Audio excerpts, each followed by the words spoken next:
Imaginez ne plus jamais devoir travailler grâce aux dividendes. Ce serait idéal, non? Avant d'y croire, j'ai failli commettre de nombreuses erreurs. Aujourd'hui, je vais partager tout ce que j'aurais souhaité connaître avant de me lancer.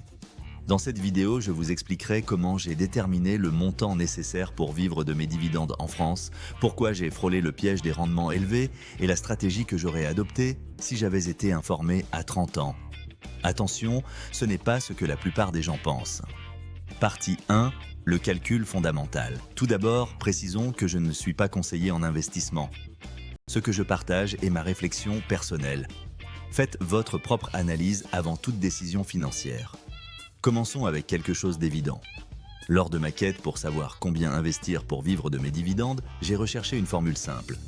Voici cette formule, vraiment facile à retenir. Capital nécessaire, revenu annuel souhaité, rendement. Et c'est tout.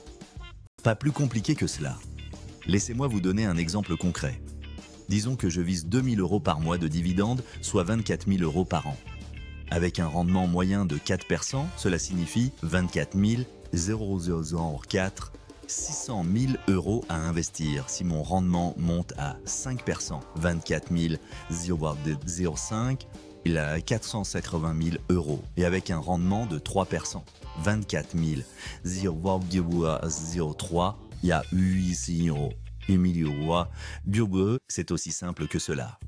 Plus le rendement est élevé, moins vous avez besoin de capital. Et c'est ceci qui peut s'avérer à la fois intéressant et risqué. Pour illustrer ce point, examinons deux entreprises françaises bien connues. Air Liquide. Cette entreprise brille dans les portefeuilles de dividendes en France. Fiable et régulière, elle augmente son dividende chaque année. Son rendement tourne autour de 2% en ce moment. Cela signifie que pour générer 24 000 € par an uniquement avec Air Liquide, il faudrait investir 1,2 million d'euros. C'est considérable. Total Energy, actuellement son rendement est d'environ 4,3%. Pour obtenir les mêmes 24 000 € annuels, il ne me faudrait que 560 000 €. C'est toujours un montant important, mais 2 fois moins qu'Air Liquide. En observant les données, je remarque que la plupart des portefeuilles de dividendes équilibrés ont un rendement moyen entre 3 et 4%. Cela signifie qu'il faut entre 600 000 et 800 000 € pour générer 2 000 € chaque mois. C'est la réalité des chiffres. Partie 2. L'erreur des hauts rendements. Je sens déjà une question qui se profile. Pourquoi ne pas choisir des actions avec les rendements les plus élevés pour investir moins? C'est ce que je me suis demandé aussi et j'aurais pu faire une énorme erreur. Voici ce que j'ai compris. Une société offrant un dividende très élevé est souvent celle qui n'a plus d'idées pour réinvestir son argent ou dont le cours a chuté tellement que le rendement semble idéal. Mais si l'action perd 40% de valeur, cela impacte également votre portefeuille. Voici quelques exemples concrets en Europe. Orange. Connue pour être un investissement sûr en dividendes, elle a réduit son dividende plusieurs fois. Le cours stagne depuis des années. Les actionnaires se retrouvent avec moins de revenus et une action stagnant.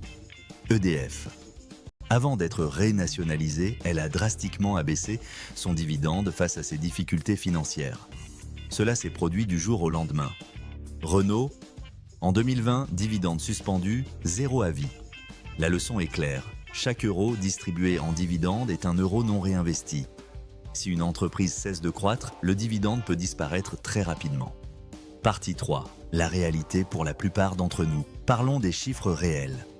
Selon l'INSEE, le patrimoine brut médian d'un ménage français en 2024 est d'environ 205 000 €. Mais attention, l'immense majorité s'est constituée d'immobilier. Le patrimoine financier disponible pour investir en bourse est bien plus faible, autour de 21 700 € selon la même enquête.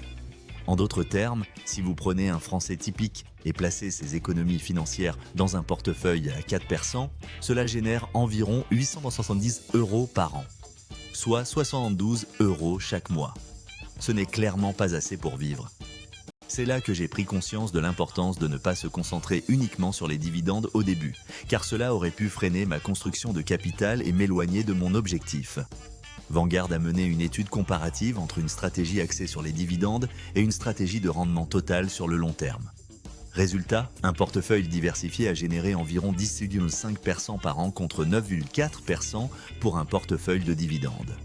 Bien qu'il ne s'agisse que d'un point de différence, sur 25 ou 30 ans, cela représente des dizaines de milliers d'euros de moins dans votre poche.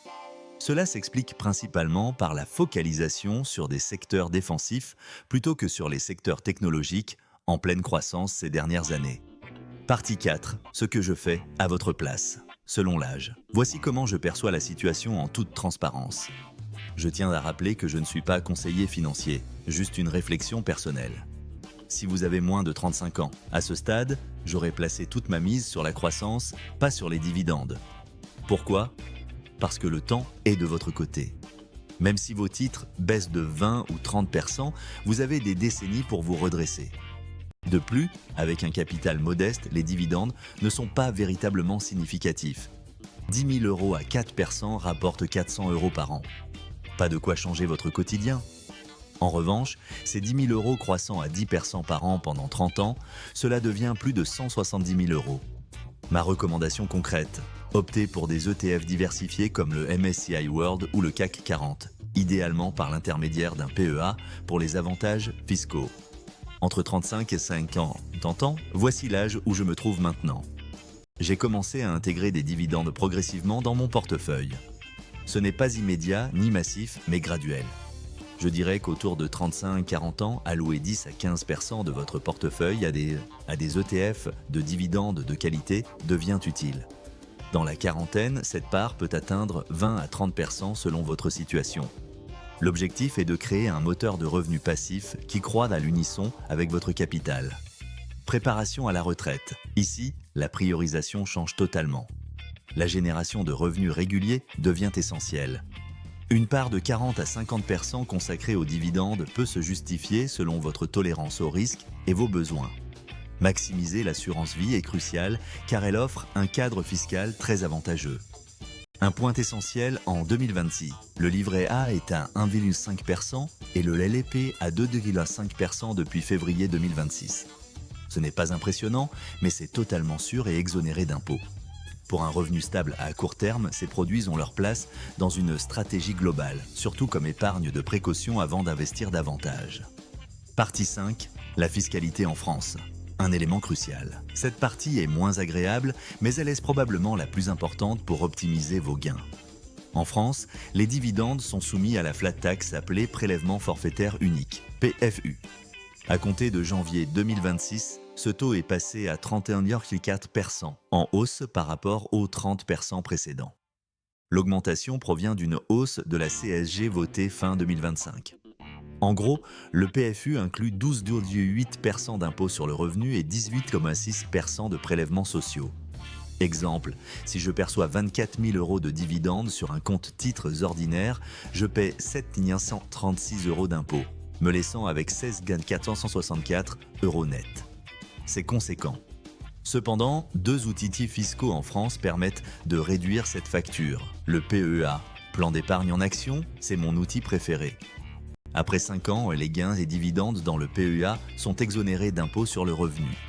Vous ne payez que les prélèvements sociaux à 18,6%. Sur 24 000 euros de dividendes, vous économisez environ 3 172 euros par rapport à un CTO. Le plafond de versement est de 150 000 euros. L'assurance vie. Bonne nouvelle. L'assurance vie est soustraite à l'augmentation de la CSG en 2026. Maintenant, un taux global à 30%. Après 8 ans, vous bénéficiez d'un abattement annuel de 4 600 euros pour une personne seule, 9 200 euros pour un couple, avant imposition. C'est très avantageux. Ma stratégie. Je maximiserai d'abord le PEA jusqu'au plafond, ensuite l'assurance vie et enfin le CTO pour ce qui dépasse. Conclusion. Voici ce que je retiens après avoir mûrement réfléchi à ma stratégie. La formule clé, capital nécessaire et un revenu annuel souhaité. Rendement. Pour 2 000 euros par mois avec un rendement de 4%, il faut 600 000 euros. Ne soyez pas piégés par les rendements élevés. Les exemples d'Orange, EDF, Renault abondent. Un dividende élevé peut souvent cacher des problèmes sous-jacents. Si vous êtes jeune, privilégiez la croissance. Les dividendes sont justifiés lorsque votre capital devient suffisamment important pour qu'il soit significatif. Utilisez le PEA en priorité. Cela représente un avantage réel pour les investisseurs français. Ne le négligez pas. Prenez le temps de définir vos propres objectifs avec la formule. Cela constitue le point de départ essentiel. Si cette vidéo vous a éclairé, faites-le moi savoir en commentaire. Je lis tout, partagez aussi votre parcours d'investisseur. C'est toujours fascinant de découvrir différentes perspectives. À très bientôt.